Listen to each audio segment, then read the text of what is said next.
जय हिंद दोस्तों। आज हम लोग बहुपद पढ़ेंगे क्लास 9 का। इसमें हम लोग देखेंगे कि इसका बेसिक कॉन्सेप्ट क्या है, कैसे बहुपद को पहचानेंगे। यहाँ पे निम्नलिखित में से कौन बहुपद है ये देखना है हम लोग को। सबसे पहले बहुपद के बारे में समझना है कि बहुपद आखिर है क्या, इसको हम लोग कैसे पहचानेंगे कि ये बहुपद किस तरह से होगा या बहुपद कौन है कौन नहीं है। यहाँ पर देखें कि निम्नलिखित में से कौन से बहुपद है। हम लोग सबसे पहले ये दिमाग में रखना है सर कि बहुपद आखिर होता कैसे पहचानेंगे कि बहुपद है या बहुपद नहीं है। तो देखेंगे कि कुछ बातें ऐसा है जो हमेशा याद रखना पड़ेगा आपको कि कौन सा बहुपद है और कौन सा बहुपद नहीं है, जिसमें पहचान करने के लिए। जैसे मान के चलिए कि जो चर राशि होती है, तो हमारे 9 क्लास में हम लोग एक चर वाले मतलब 1 वेरिएबल वाले बहुपद पढ़ते हैं। इसमें या तो x रहेगी तो सब x रहेगा, या तो y रहेगी तो सब y रहेगा। तो इस तरह से हम लोग वहाँ पर पढ़ेंगे। ध्यान में देना है कि यहाँ पर लिखा हुआ कि x² + 3x + 6, तो ये बहुपद है कि नहीं है। तो बहुपद रहने के लिए हमारे पास में नियम तो बहुत सारे हैं, लेकिन यहाँ समझना है कि बहुपद आखिर है तो क्यों है, नहीं है तो क्यों नहीं है।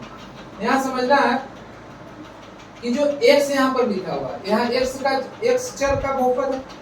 यहाँ देखना है हम लोग को कि जब x बहुपद में यदि पावर लिखा हुआ है, जैसे यहाँ पर x² लिखा हुआ है, तो ये स्क्वायर कभी भी माइनस में नहीं होना चाहिए। यदि यहाँ पर बहुपद में यदि पावर किसी का माइनस हो जाता है, मतलब कोई भी चर है यदि उसका बहुपद पर पावर जो है माइनस में रहेगा तो बहुपद नहीं होगा। यदि चर जो है यदि किसी का हर में रहेगा, मतलब अंश और हर समझते हैं, तो अंश में न रह के हर में रहेगा तो वो बहुपद नहीं होगा। यदि चर राशि के ऊपर में अंडर रूट या क्यूबिक रूट या फोर्थ रूट, फिफ्थ रूट, किसी भी तरह का रूट रहेगा तब पर भी वो बहुपद नहीं होगा। अब देखना है कि यहाँ पर थर्ड में है कि x पर -2 लिखा हुआ है, तो यहाँ भी ये बहुपद नहीं होगा। अब यहाँ पर देखिए तो फर्स्ट में क्या है सर कि x जो है देख लेना है कि x पावर में है लेकिन माइनस में नहीं है, तो ये बहुपद होगा, तो ये बहुपद हो जाएगा। लेकिन यहाँ पर देखना है कि x जो है, जो चर राशि है, जो चर है वो कहाँ है, हर में है, इसलिए ये बहुपद नहीं होगा। इस तरह से हम लोग को सीखना है सर कि कौन सा बहुपद होगा और कौन सा बहुपद नहीं होगा। अब देखना है थर्ड में, यहाँ चर राशि x जो है ये रूट में है, तो रूट में भी रहेगा, तो रूट में जब रहेगा तो आखिर क्यों नहीं होता है, जो यहाँ पर हम लोग को थोड़ा सा देखना है। सपोज कीजिए कि यहाँ पर 3x अंडर रूट है, प्लस क्या है सर कि 2x है और -7 है। समझना है कि देखो ये 3 है और यहाँ पर अंडर रूट x है, अंडर रूट x है, तो अंडर रूट x का मतलब होता है सर कि यदि यहाँ से रूट को हटाते हैं हम लोग तो उस पर पावर 1/2 हो जाता है। और अभी हम आपको बताए हैं कि किसी भी चर राशि पर यदि उसके पावर यदि बटा में रहेगा, मतलब 1/2 पूर्णांक के रूप में, इस तरह परमेय संख्या के रूप में रहेगी, तो ये संभव नहीं होगा, तो ये भी बहुपद नहीं होगा। इसलिए कहा गया है कि यदि x मतलब चर राशि यदि रूट में रहेगा तो ये भी संभव नहीं है, तो ये भी आपका बहुपद नहीं होगा। अब रहा सर यदि माइनस है, x पर -2 है, तो ये बहुपद होगा कि नहीं है। तो यहाँ भी कंसीडर हम लोग करेंगे क्या कि बहुपद नहीं क्यों होगा।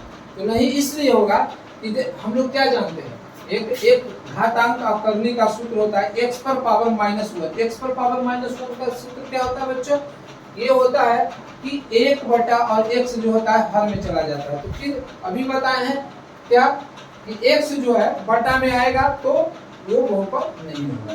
तो फिर यहाँ भी उसी तरह का बात आ गया सर, ये माइनस में है तो ये बहुपद नहीं होगा। अब यहाँ पर देखिए हमारे पास रूट है लेकिन ये चर राशि में नहीं है, मतलब कहने का मतलब हमारे पास चर राशि y है। तो चर राशि y मतलब वेरिएबल जो होता है जिस पर मान अंतर हो जाता है, यदि दिया जाए तो मान जैसे y का मान हम देंगे तो बहुपद का मान अलग अलग हो जाएगा। यदि 0 देंगे तो उसके अनुसार बहुपद का मान होगा, यदि 1 दे देंगे तो 1 के अनुसार बहुपद का मान कुछ और बदल जाएगा, तो उससे वेरिएबल को कंटिन्यू बोलते हैं। अब समझना है पर यहाँ y पर q है और y है, देखिए यहाँ रूट दोनों में √2 भी है √3 भी है, लेकिन यहाँ y पर रूट नहीं है, इसलिए वेरिएबल पर रूट नहीं है, इसलिए बहुपद होगा। तो इस तरह से देखेंगे बच्चों कि हम लोग को ये पता चला कि बहुपद होगा तो कैसे उसका पहचान किया जाएगा। तो बहुपद पहचानने का एक एकदम आसान तरीका एक बार फिर हम लोग रिवीजन कर लेते हैं कि चर राशि के ऊपर माइनस पावर नहीं होना चाहिए। फिर सुनिए, चर राशि के ऊपर मतलब जो वेरिएबल होता है x, y, z इस तरह से जो भी हम लोग मान लेते हैं, उस मान पर पावर जो होगा वो माइनस में नहीं होगा। पावर जो होगा वो 1/2, 2/4 या 5/10 इस तरह से नहीं होगा, मतलब कि परमेय रूप में नहीं होगा। पावर माइनस में नहीं होना चाहिए, पावर 1/2 के रूप में नहीं होना चाहिए, या परमेय संख्या के रूप में नहीं होना चाहिए। परमेय संख्या एक मीन्स की अंश और हर के रूप में नहीं होना चाहिए। ऐसा नहीं है कि 5 पूर्ण संख्या के रूप में हो सकता है, इसे 5, 6, 10, 20, 50 ऐसे हो सकता है। अब दूसरी बात क्या होगा कि वेरिएबल क्या होगा कि रूट में नहीं होना चाहिए, मतलब वेरिएबल जो भी रहे वो रूट से बाहर रहना चाहिए। उसके बाद वेरिएबल बटा में नहीं रहना चाहिए, बटा का मतलब कि हर में नहीं रहना चाहिए, अंश में रहेगा लेकिन हर में नहीं रहना चाहिए। इस तरह से ये जो बातें हैं इससे हम लोग कंफर्म होते हैं कि ये बहुपद है कि नहीं है। तो ये हमारे बहुपद पहचानने का नियम हो गया। अब हम लोग देखेंगे सर कि बहुपद का डिग्री मतलब कि डिग्री ऑफ पॉलिनोमियल्स कैसे होगा, मतलब बहुपद का घात। यदि किसी भी तरह का बहुपद का घात हम लोग को निकालना रहेगा तो हम लोग कैसे निकालेंगे। यहाँ समझना है कि बहुपद का घात, बहुपद का घात। अब समझना था कि बहुपद का घात का मतलब क्या होता है। तो किसी भी तरह का बहुपद हम लिखते हैं तो घात उसका क्या होता है, तो ऐसे भी समझते हैं। समझिए बात को, यदि किसी की घर, किसी आदमी का घर हो, कोई भी आदमी का घर हो, उस घर का जो सबसे बड़े वाले सदस्य होते हैं वो मालिक होते हैं। यदि घर का पब्लिक की बात किया जाए तो घर का जो सबसे बड़े सदस्य होते हैं उनको हम लोग क्या समझते हैं कि घर का मालिक है। उसी तरह से बच्चों बहुपद में भी होता है कि बहुपद में सबसे ज्यादा पावर जो होता है उसको हम लोग बहुपद का घात उसको बोलते हैं। जैसे मान के चलिए यदि कोई आदमी कहता है कि आप ऐसा करो कि 3 के घात का कोई एक बहुपद लिखो, तो हम लोग उस पर पावर क्या करते हैं 3 लिख देते हैं। तो इस तरह से मान के चलिए कि 6x पर power 5 plus 6x square plus 6x 1 plus 6 पर 1/6 इस तरह से बहुपद लिख दिए। यदि कोई पूछे कि इस बहुपद का घात क्या होगा तो हम लोग लिखेंगे कि बहुपद का घात बराबर सबसे ऊंचा में क्या है, सबसे ज्यादा पावर इस पर किस पर है, तो x पर पावर 5 है, तो ये सबसे ज्यादा पावर 5 है, इसलिए बहुपद का घात 5 हो जाएगा। अब हम लोग बहुत सारे बात ये ऐसे भी हम लोग समझेंगे सर। अब बहुपद प्रकार होता है, तो बहुपद का प्रकार होता है एक पदी बहुपद, द्विपदी बहुपद, त्रिपदी बहुपद, चतुष्पदी बहुपद, शून्य बहुपद। तो बेसिकली हम लोग ऐसे समझेंगे एक बहुपद क्या है, एक पदी बहुपद क्या है, द्विपदी बहुपद क्या है, त्रिपदी बहुपद क्या है, चतुष्पदी बहुपद क्या है, तो इसके बारे में थोड़ा सा हम लोग समझेंगे। पद समझते होंगे टर्म। तो बहुपद में यदि एक पद का बहुपद ऐसा बहुपद हो जिसमें पद सिर्फ एक है, जैसे सपोज कीजिए 6x स्क्वायर, तो 6x स्क्वायर यदि है तो ये सिर्फ एक पद है, तो यहाँ पर 6x स्क्वायर है तो ये हम लोग एक पदी बहुपद कहेंगे।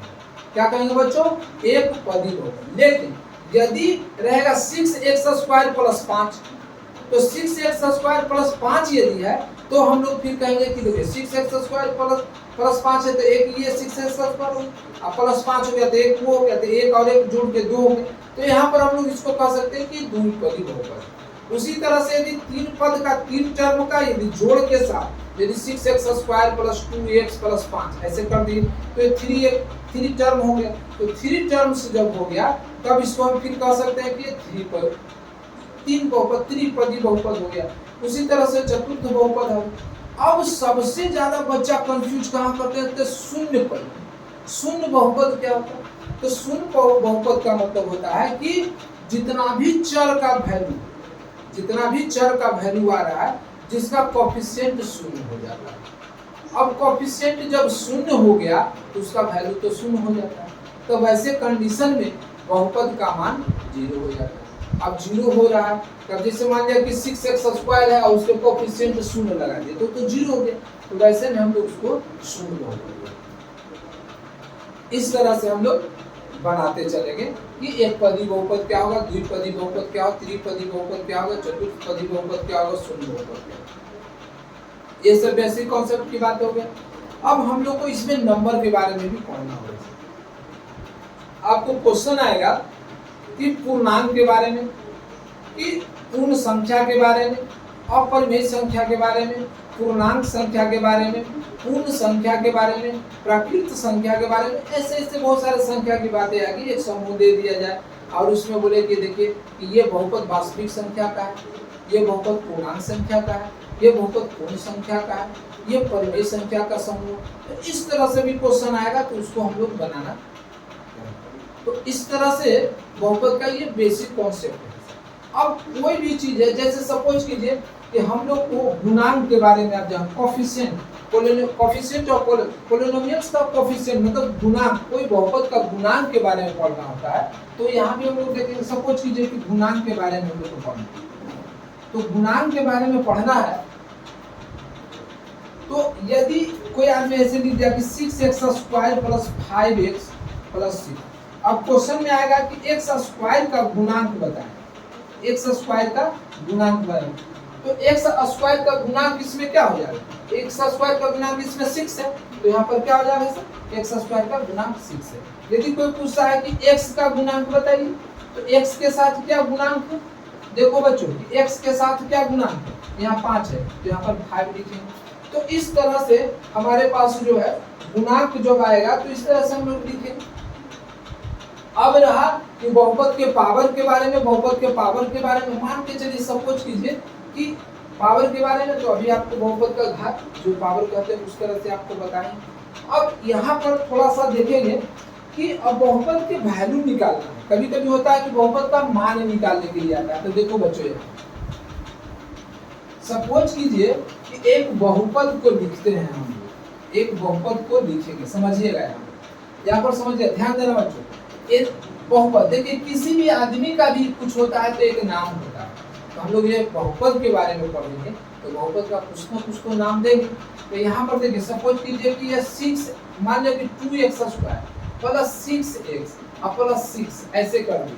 अब तो ये बहुपद है, 2x² + 6x + 6, ये क्या है, बहुपद है। अब बहुपद का हम लोग नाम दे दिए px, पोलिनोमियल्स ऑफ x, मतलब कि वैसा बहुपद जिसका x चर, जो बहुपद x चर वाले बहुपद है। अब हम लोग इसका कहते हैं कि फाइंड द वैल्यू, मतलब कि p2 का मान निकालिए, p2 बराबर 1। अब ऐसे लिख दिए क्वेश्चन कि px बराबर 2x² + 6x + 6, कह दिए कि p2 बराबर इसका वैल्यू निकालिए। अब p2 बराबर वैल्यू निकालिए, तो देखिए डरने की जरूरत नहीं है, बहुत आसान तरीका है, एकदम आसान तरीका है। देखिए एकदम 1 मिनट में बन जाएगा। तो देखिएगा कि यदि 2x, यहाँ पर देखिए ये p2 बराबर वाट जो लिखा गया है, तो ये आपकी 2 क्या है, तो ऊपर वाला देखें कि बहुपद में लिखा हुआ कि px, तो जहाँ x है वहाँ पर 2 लिखा गया है, तो इसलिए जहाँ जहाँ x रहेगा वहाँ वहाँ वैल्यू क्या देंगे, 2 दे देंगे। तो यहाँ पर लिखेंगे कि p2 बराबर, तो देखिए 2 गुने x का वैल्यू क्या है 2, यहाँ पर घेर के लिखेंगे 2x² + 6 गुने 2 + 6।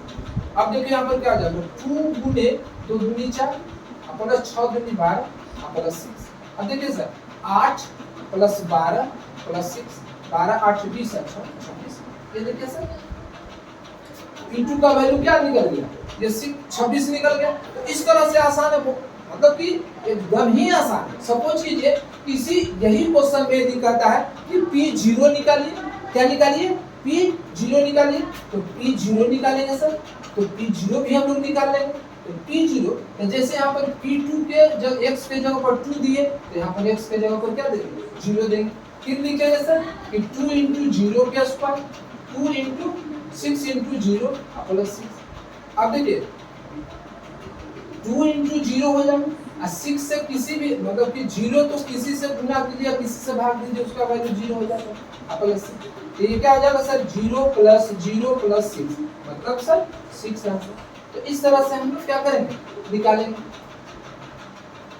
तो इस तरह से हम लोग क्या करेंगे कि आगे वाले क्लास में अभी हम आपको बेसिक कॉन्सेप्ट बताएं कि इस तरह से जो बहुपद का मान वगैरह निकाला जाता है, इसका कोएफिशिएंट निकालेंगे, इसका घातांक मतलब डिग्री निकालेंगे, कितना इसका पावर है, इस तरह से आगे हम लोग आगे वाले क्लास में हम लोग पढ़ेंगे। तो आप लोग से अनुरोध है हमारे चैनल को सब्सक्राइब कर लीजिए और आपको कल से मतलब प्रत्येक दिन जो बहुपद का क्लास अभी चलेगा और लगातार बहुपद का चैप्टर बाय चैप्टर हम आपको पढ़ाएंगे और उससे सीखने का आपको बहुत सारे बातें मिलेंगी। हमारे चैनल पर आप बने रहिए, हम आपको बहुपद से आगे का सारा जितना भी मटेरियल है जो हम आपको देते रहेंगे और बहुपद के बाद जो चैप्टर है फिर उसको लगातार हम आपको पढ़ाते रहेंगे। हमारे चैनल से आप जुड़े रहिए, जो भी परेशानी होगा कमेंट्स के द्वारा हमारे तक पहुंचाइए, हम आपको उस समस्या का समाधान करेंगे। और तब तक के लिए दिलीप सर का नमस्कार, जय हिंद, जय भारत।